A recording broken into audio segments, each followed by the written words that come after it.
Energy weapons are a core part of the Fallout universe, but sadly, it's very rare that we see a quality energy weapon mod come out over on the Nexus. Not that they don't exist, but they're just very few and far between. We get lots of regular gun mods, but very seldom do we get a really, really high quality energy weapon. But today, that changes because we have a brand new, awesome energy weapon, full of content, tons of different customization options, some really cool unique effects that make use of an energy weapon platform, and overall a really cool unique design that's a whole lot of fun. It's integrated well into the game, and overall makes for one of the really cool energy weapon options available in the Fallout 4 modding scene. The mod that we are showcasing today is known as the AEC-19 Laser Cannon by the 6th Messenger. This is going to be a brand new energy weapon and heavy weapon for Fallout 4. Now, this weapon is going to take some inspiration from the classic Gatling laser from Fallout 3 and Fallout New Vegas, but make some tweaks to it to fit more with the Fallout 4 art style, and also add some really cool options that make it a totally new weapon altogether.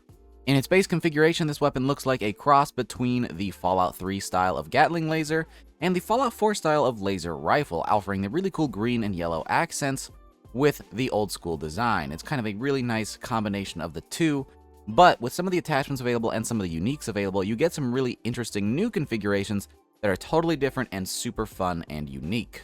This weapon makes use of some really cool unique takes on an existing animation set, and also has some really cool sound effects and functionality that I haven't seen on many energy weapons, including a continuous laser beam, which I really enjoy. This weapon, of course, does come with leveled-less integration, which means you are going to be able to find this thing out in the world, which is a very important part of a mod to me, and it's definitely one of the reasons that I really enjoy this one. Now, if you want to get your hands on a regular version of this weapon, it is integrated into the game, like I said, at level 25. So still a relatively high level, but lower level than the standard Gatling laser, and it does reflect that in its stats as well, though it is much more customizable and has some more endgame options. What's really cool with this mod too is if you find the standard variant, it's going to have that nice green paint job, but there are other variants depending on which faction you find it on. So if you find this weapon on the Institute, it will actually have its really cool white paint job with blue lasers, which is awesome. But there's even more than that. If you happen to find this on any members of the Enclave, say if you have America Rising 2 installed, it will also have an Enclave paint job with its own unique effects as well, which is a really cool integration. So it detects if you're using that mod, and it will have its own Enclave version of this weapon, which is pretty dang cool. This thing will be found pretty much anywhere that you would find a standard Gatling laser except for those new factions, in which case it will spawn occasionally on synths, which is kind of crazy. Like I said before, there's also a handful of attachments for this weapon, all of which having their own unique effects that make the weapon function a bit different, which is obviously where energy weapons shine. Unlike regular guns, there's a lot that you can do with the attachments to make them be pretty much completely different weapons. Now, while all of these options are amazing, there is one thing I do need to mention, because it is the only note that I have that is a little bit irritating, but it is just fine. This weapon does require some of the new Creation Club content. Now, for a lot of you, that's not really going to be an issue because that content is free. If you went ahead and updated your game, you already have that content. Even if you backdated it, that content is still in your game and therefore you can use this mod. However, if you're somebody who never updated, this is not a mod that you can use unless you find a way to get that content, and that's going to mean updating your game and then backdating back to your old load order. Alternatively, you can just commit to the update. That part is going to be up to you. If you want to use this mod, you are going to need that content though. That is the only downside to this mod. Otherwise, it works perfectly. For me, that meant I did have to finally go in with the update process and then backdate my game, which is something I have been putting off for a very long time, but honestly, it was worth it to be able to use this mod. Now then, there is one more positive that we did not talk about, and that is that there are a handful of uniques to use with this mod. Matter of fact, there are 5 uniques, which is a good reason to start jumping over to looking at some of the more specific details of this mod in-game, because I want to showcase all of those uniques and their really cool effects that each of those have. Now, before we get into all those fancy uniques, we of course have to check out the base weapon. So here it is in the preview menu with a really nice model. Like I said before, a kind of combination of the old school Gatling lasers with the new laser rifles makes for a pretty cool new design. Now this thing has a base damage of 53 and uses fusion cores. Unlike the standard vanilla Gatling laser, this thing has a slower fire rate with a higher damage. It's got a fire rate of 50, a range of 167, an accuracy of 42, a weight of 15.3 pounds, and a value of 520 caps. And only just now as I'm reading this is it hitting me. The base damage is actually probably about half this. I probably actually have heavy weapons perks, which are going to make this about double. So you're probably more in the ballpark of about 25 for the damages. So you'll have to just trust me on that one. Now then, let's go ahead and check this thing out with its animations. I believe they are vanilla animations. I think it makes use of the flamer, but they still look really nice, and you get to see this thing firing in action. So like I said, this thing is meant to be slow fire rate, high damage, not like the laser-spitting Gatling laser of the vanilla game. This is a laser cannon, so this thing is going to be a big damaging gun. So let's go ahead and check this thing out.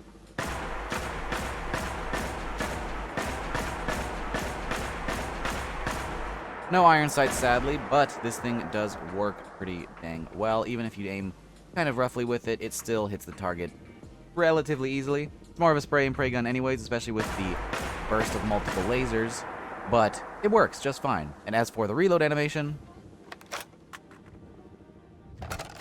like I said, pretty sure it makes use of those different flamer animations, something we don't see too often for energy weapons. Honestly, a pretty cool use of them, I think, for a fusion core reload. Pretty nice stuff.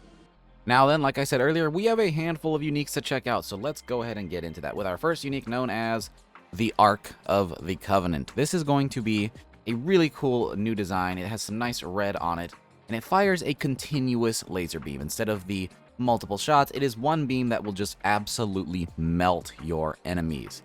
If you want to get your hands on this one, it can be found buried in the glowing sea. But let's go ahead and check this thing out because the effect on this is really, really cool. Speaking as a modder, a continuous beam is an effect that I've tried to get many times and I never quite got it working, so to see one that works really, really well makes me very happy. And of course, it's the Sixth Messenger, somebody who's an absolute wizard with making weapon mods. Let's see how this thing functions.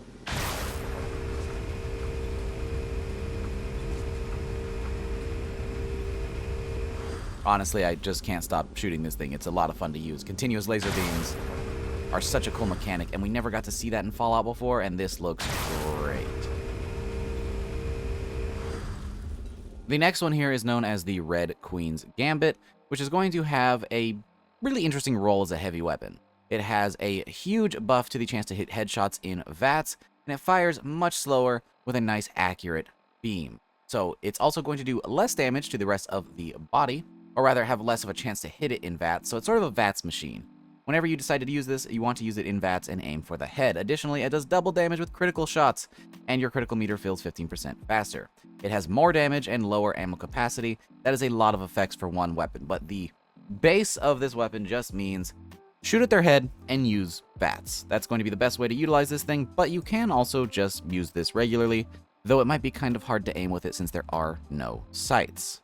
If you want to get your hands on this one, it is actually found over in Nuka World, since it is sort of a really specific niche build.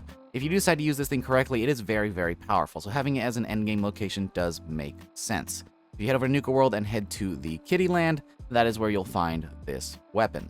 Now, functionally in-game, it doesn't look much different. It seems like a pretty standard laser cannon. I'd consider this to feel like one of the old-school Fallout uniques, where the effect is very, very good, you just don't really notice it until you start to use it correctly. So, take this thing into VATS, throw it at somebody's head, and you'll notice a very significant difference compared to other weapons. The next one we're checking out is known as Zoltrak 47, if that's a reference. I do not get it. And this is going to be sort of a Gauss shotgun. A very, very different take from the rest of the weapons in this mod. This is going to have, again, many, many projectiles, and it's going to be a Gauss weapon, which is kind of crazy. A Gauss shotgun is something we don't see very often in the modding scene, and we don't see at all in the base game. These projectiles are also going to be armor penetrating, making this thing super powerful, and despite how powerful it is, you can actually just find this thing over in Lynn Woods, a relatively early game location, though it is in a locked chest, so you will need to have the perk to be able to unlock it. And this is definitely one of the more crazy variants I've seen, able to one-shot pretty much anything that I encountered. This thing is a very slow fire rate compared to the other weapons in this mod, but like you can tell, it's going to pack quite a punch. All of those are Gauss projectiles, and there's a lot of them. Now, the next unique is known as the Recharger Cannon, and this is going to be a nice reference to the old Recharger rifles and pistols from Fallout New Vegas. It even has the same color style, which looks really, really cool. This is going to allow you to have unlimited ammo, but, of course, less damage. Funny enough, if you want to get your hands on this one, it's actually just sold by Cricket. So if you want to get it, you just need to have a good amount of caps, and then you'll have an unlimited ammo heavy weapon. It does less damage, but honestly, that's not that big of a deal when you don't need any ammo for it. And it's pretty dang rapid, which kind of makes up for that loss. Weirdly enough, this is going to be the most reminiscent of the classic Gatling laser in terms of its rate of fire, and it also has a really, really cool projectile.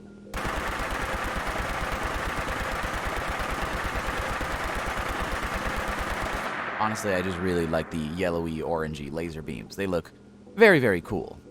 And the last unique here is known as the Doombringer, and it honestly has one of the coolest aesthetics out of any of these. It looks like a totally new style of energy weapon, a really, really cool, compact, heavy weapon, something that looks like it's perfect for power armor. And I'd honestly say that the effect on this thing would kind of agree with that. These have explosive electric bolts that deal splash damage with a really high rate of fire, and it also lets you move faster while you're aiming the weapon. It says that it's a 25% fire rate penalty, but it still has a pretty dang good fire rate, honestly, especially compared to some of the other ones that we tried out earlier. And overall, this might be one of the more fun options in this mod, honestly. It has a really, really cool projectile that's a lot of fun to spit at enemies. And if you want to get your hands on this one, it is actually faction locked. You're going to need to be able to purchase it from the Institute vendor. So, if you want to get this thing, you're going to have to join the Institute, even if just temporarily, to be able to buy this thing. And it is going to be a pretty penny. But honestly, that high cost is pretty worth it because the effect on this thing is a whole lot of fun. As you can see, this thing is going to absolutely melt anything in its path with the little explosive projectiles and again, a pretty high rate of fire compared to some of the other options we've seen today. It's pretty dang good. This thing is a really, really powerful endgame heavy weapon. But of course, there is still one more thing to talk about, and that is the attachments over at the weapons workbench if you decide to modify this thing. And these do apply to the uniques as well, though I wouldn't recommend applying much to the uniques since they already have some really cool custom attachments that give them their special effects. For the regular version of the weapon, we have capacitors standard all the way up through the equalized capacitor, which I believe is a new sort of nomenclature that's not in vanilla, but all of these other ones are relatively familiar. The maximized gamma wave emitter, the maximized photon agitator, and the equalized capacitor are all new creations by the Sixth Messenger. Up through overcharge, though, is going to mirror vanilla. For barrels, we have the standard barrel, an incendiary barrel, which adds some really cool fire damage and a pretty cool aesthetic for this weapon. The charging barrels, the Gauss barrel, the improved barrel, the improved incendiary barrel, the improved charging barrel, and the improved Gauss barrel. Very similar to the vanilla weapons, there are improved options for all of these that just make them even better, though they're not going to change the models very much, which I would like to see, but of course that's not really required. That's a lot of extra work for something pretty minor. Then we have an option to change out the... I don't even know what to call this section, because energy weapons are so fictional that there's not really a term for this, but we'll call it the quote-unquote magazine-ish. There's an option for no controller, which doesn't mean a whole lot to me, but it adds the worst rate of fire. There's a supercharged transformer, a modulated oscillator, the improved modulated oscillator, and the improved supercharged transformer. And for the most part, these seem to affect the fire rate and damage, not the ammo capacity. So it's kind of like a receiver add-on, sort of. Energy weapons are weird, and so classifying this is kind of pointless, but you can see what the effects do. These ones are going to have some really cool damage but reduced fire rate, and these ones are going to have more fire rate and automatic capabilities. This one's going to have an alternate fire mode, which is going to be that sort of shotgun blast and a reduced fire rate, and this one is going to make it automatic but not be improved. It's kind of all over the place, but you can read the effects yourself and determine which one is the best for you. Some extensive testing would also help that quite a bit. But yeah, I think that's just about everything for this mod. Quite a lot going on, especially in terms of the uniques, but it's a very, very fun one, and energy weapons are hard to come by, so I recommend checking this one out. I think this is going to be a nice new slot in my load order. I hope it is for yours as well. If you want to try out this mod for yourself, it will of course be linked down in the description below. While you're down there, consider dropping this video a like if you enjoyed it. It really helps let me know what kind of videos you guys like to see. Additionally, if you'd like to support my work directly, whether it's the videos I make here on YouTube or the mods I make on the Nexus, you can do so using my link down in the description to check me out on Patreon. It's completely optional, of course, but if you're into that kind of thing, it is there as an option. Once again, I hope you guys enjoyed the video, and I will see you all in the next one. Peace!